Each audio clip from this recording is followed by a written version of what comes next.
Hello, and welcome to Day by Day True Crime Stories, the podcast where we explore a different crime or justice milestone that happened on this day in history. I'm your host, Kona Gallagher, and today is April 7th. Today we're diving into the audacious hijacking of United Flight 855 by Richard McCoy Jr. on April 7th, 1972. This event not only captured national attention, but bore a striking resemblance to the infamous D.B. Cooper case that happened just 5 months before. Today, we're going to talk about the hijacking and the daring criminal behind it. So let's get started.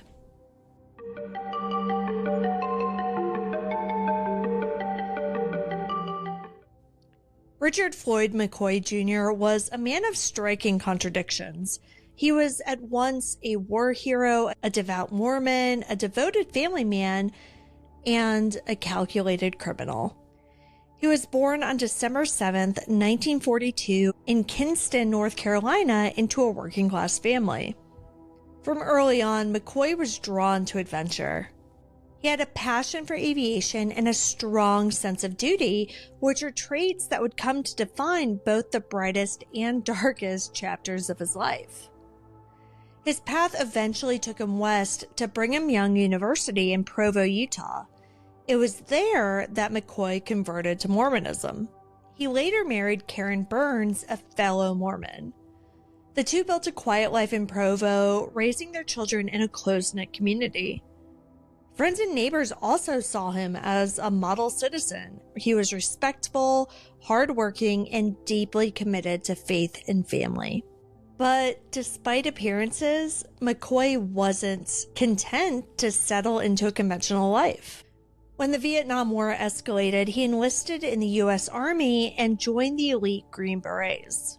He served 2 tours overseas, first as a demolition expert and then as a helicopter pilot. He came home decorated with a Purple Heart and a Distinguished Flying Cross. And along the way, he picked up an invaluable skill set: mastery of aircrafts, explosives, and parachuting.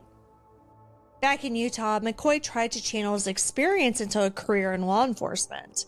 He stayed in the National Guard as a helicopter pilot, went back to BYU to study law enforcement, and even worked as a part-time substitute teacher and police officer. But he struggled to land a permanent role in federal law enforcement. And financially, things just weren't adding up. Beneath the surface, his frustration began to grow. At the same time, McCoy had taken up skydiving. He participated in parachute demos and studied the mechanics of jumping with the precision of someone who found it to be more than just a hobby. It was a thrill. Yes, but it was also training. To the outside world, McCoy was the guy next door. He was a veteran, a churchgoer, a father. But behind that all-American image was a man quietly preparing to take an enormous risk. One that would catapult him from everyday obscurity into the headlines of one of the boldest hijackings in U.S. history. On the afternoon of April 7th, 1972, Richard McCoy Jr. stepped onto United Airlines Flight 855 in Denver, Colorado, and he was dressed for a role that no one expected him to play.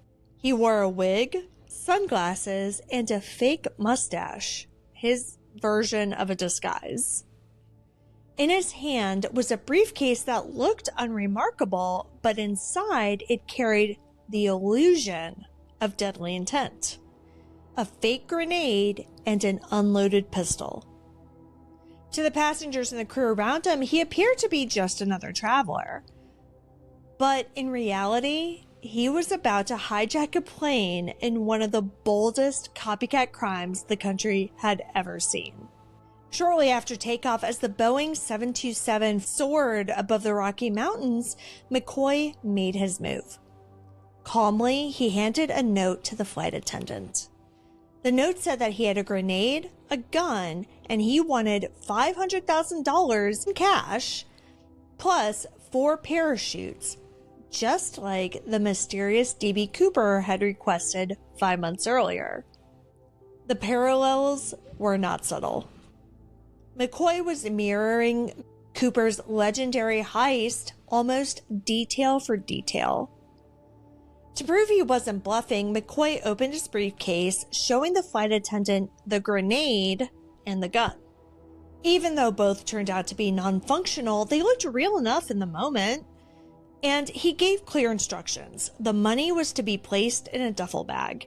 The parachutes had to be military grade, and no funny business, no deviation from his orders, because if that happened, it would trigger the grenade. As the plane continued west, circling over Provo, Utah, McCoy's own hometown, air traffic controllers, FBI agents, and United Airlines officials scrambled to comply. No one wanted to risk the lives of the 85 passengers and 6 crew members on board. So, when the plane landed in San Francisco to refuel and pick up the cash and parachutes, everything that McCoy asked for was discreetly delivered. Once the passengers were safely released, the plane took off again, this time with just the flight crew and McCoy. He directed the pilots to head east and descend to 10,000 feet. He knew the technical details, how altitude and speed would affect a jump, and how to work with the aircraft's rear air stair, and how to time everything just right.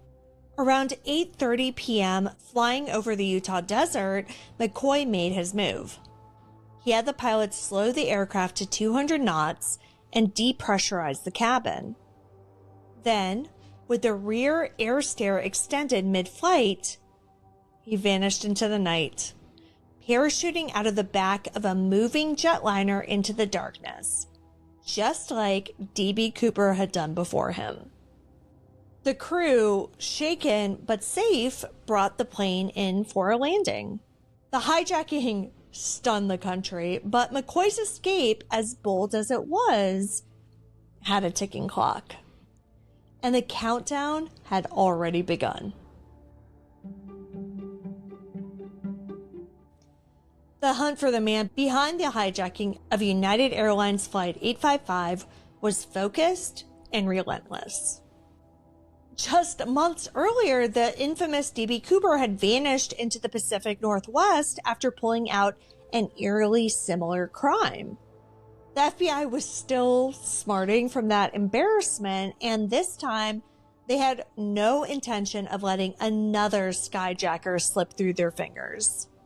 But this case had something the Cooper mystery never did: evidence, and plenty of it. When the FBI began combing through the aircraft, they found McCoy's fingerprints on the hijacker's note. It was a smoking gun. But the bigger break didn't come from forensic work or surveillance.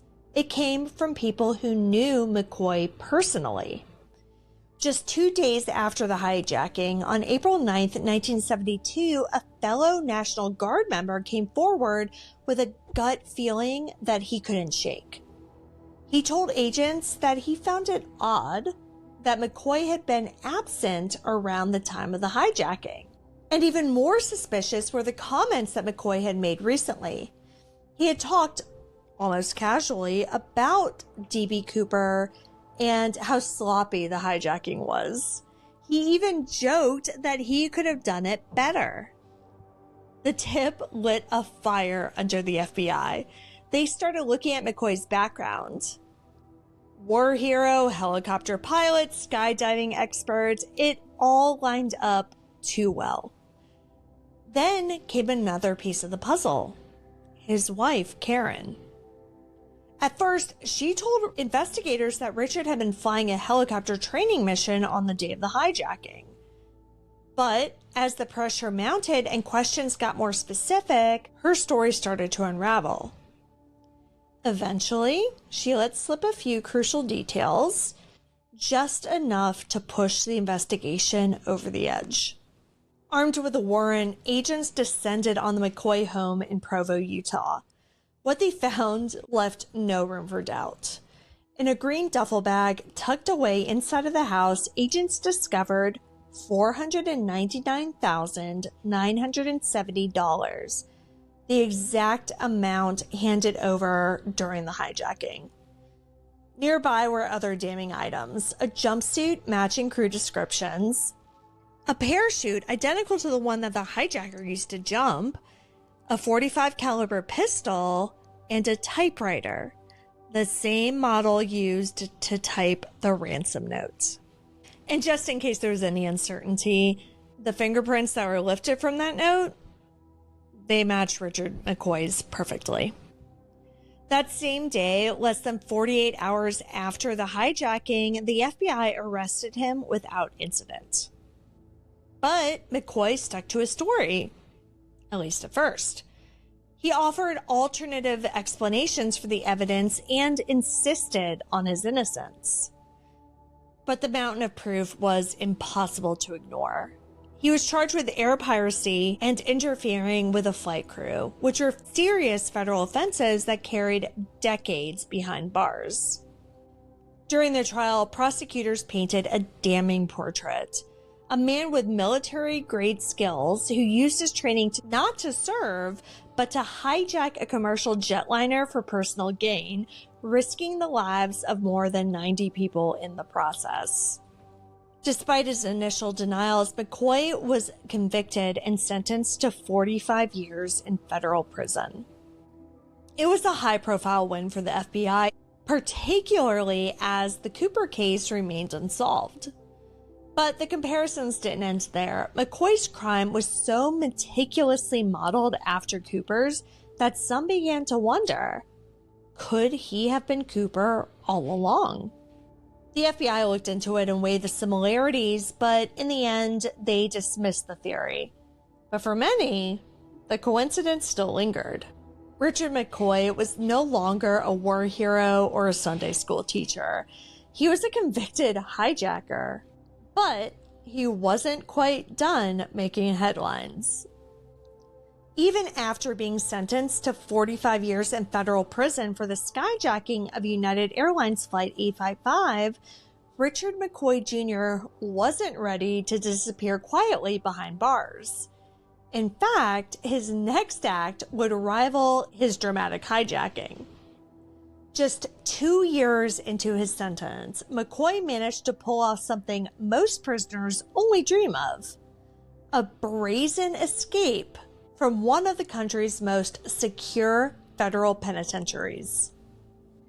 It was August 1974, and McCoy was being held at Lewisburg Federal Penitentiary in Pennsylvania. Known for housing hardened criminals, the prison wasn't exactly easy to break out of. But McCoy wasn't just any inmate. He was meticulous, resourceful, and no stranger to high-stakes operations. With the help of 3 fellow inmates, McCoy hatched an escape plan centered around a garbage truck. On the day of the breakout, the group overpowered a guard assigned to trash detail. They hijacked the truck, barreled through multiple layers of fencing, and smashed their way out of the prison gates. The audacity of it stunned prison officials and law enforcement alike. Within hours, a full-scale federal manhunt was underway. The FBI and U.S. Marshals cast a wide net, chasing leads across several states. McCoy vanished into the everyday world and retreated to Virginia Beach, Virginia. He assumed a false identity, kept a low profile, and managed to avoid immediate detection. But even fugitives can't completely cut ties.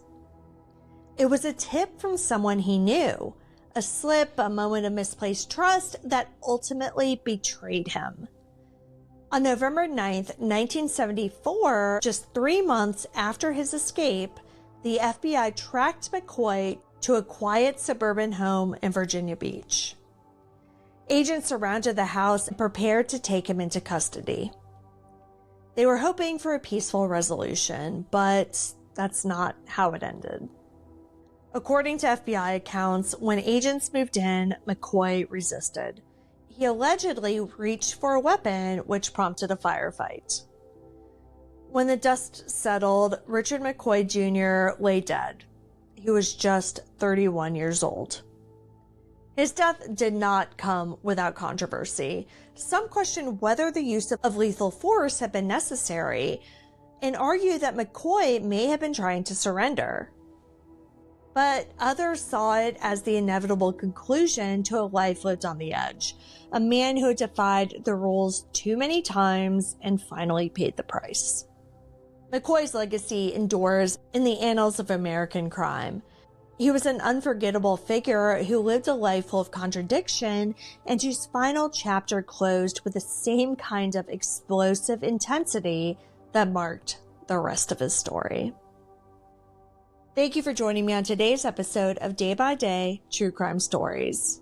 If you found this story compelling, please take a moment to subscribe, rate, and review this podcast. And be sure to join me tomorrow as we explore another significant event in true crime history.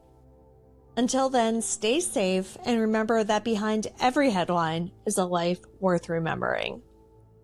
Day by Day True Crime Stories is a Little Monster production.